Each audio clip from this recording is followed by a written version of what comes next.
Welcome to Brain Beats channel. Today we'll discover 8 signs it's a trauma bond, not love. What exactly is a trauma bond with someone?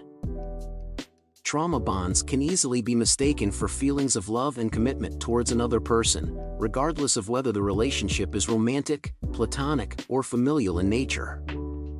Discover 8 signs it's a trauma bond, not love. Number 1. The other person appears to be charming. Of course, no one would willingly pursue a relationship with someone who is abusive to them if given the option.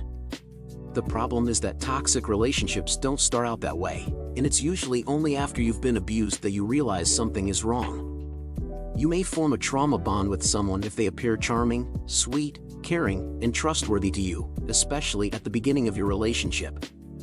But don't be fooled, something sinister could be lurking beneath it all. Number 2. They exhibit erratic emotional behavior.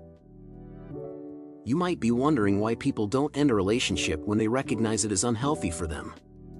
The problem is that trauma bonding is much more difficult to detect when it occurs in close proximity to you than it is when it occurs to someone else.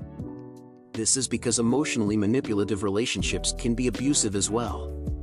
They could treat you poorly and undervalue you one day before showing you affection, apologizing, and promising to behave differently the next. This gives you the encouragement you need to reconsider any plans you might have to leave them. Number 3.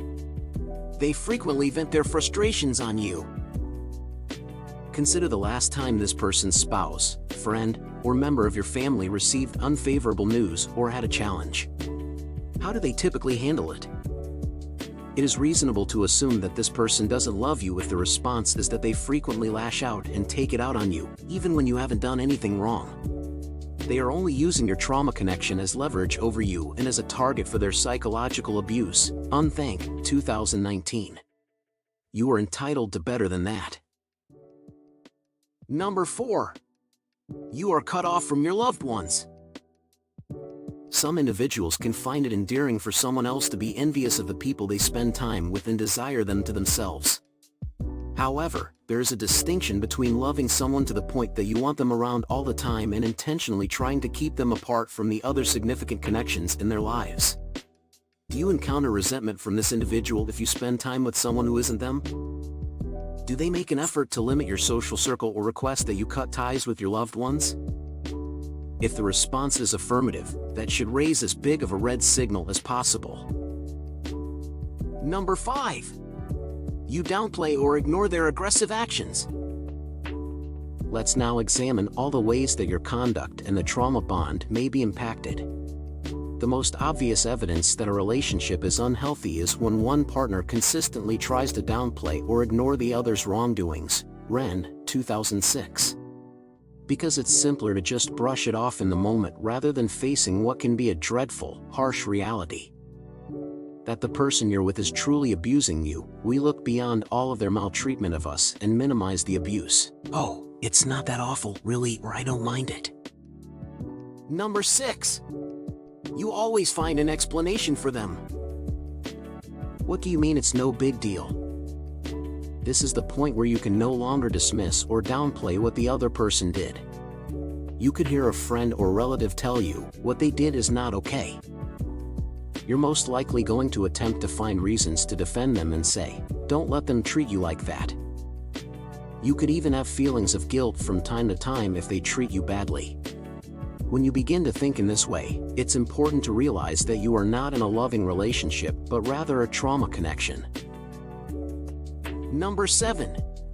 You're growing progressively less sensitive to emotions. Have you realized that recently, you're feeling less and less? Like you're emotionally numb and detached? You may be feeling this way as a result of your mind's subliminal coping mechanism with all the abuse it has experienced from the person you are trauma connected to. You choose to isolate yourself from all of your emotions because you are incapable of handling any more suffering, fear, fury, or sadness. They're the reason why you're not as vivacious, outspoken, or expressive as you once were. Number 8. You begin to keep certain elements of your relationship a secret from others.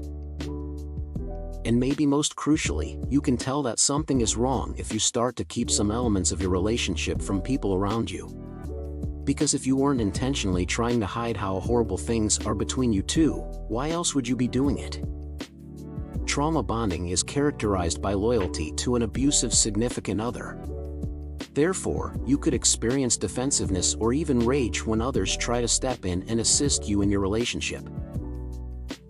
Regardless of whether the relationship is romantic, platonic, or familial in nature, trauma bonds can easily be mistaken for feelings of love and commitment towards another person.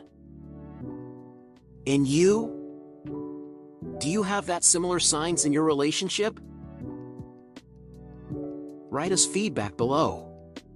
It would help our community to improve the content of our free videos.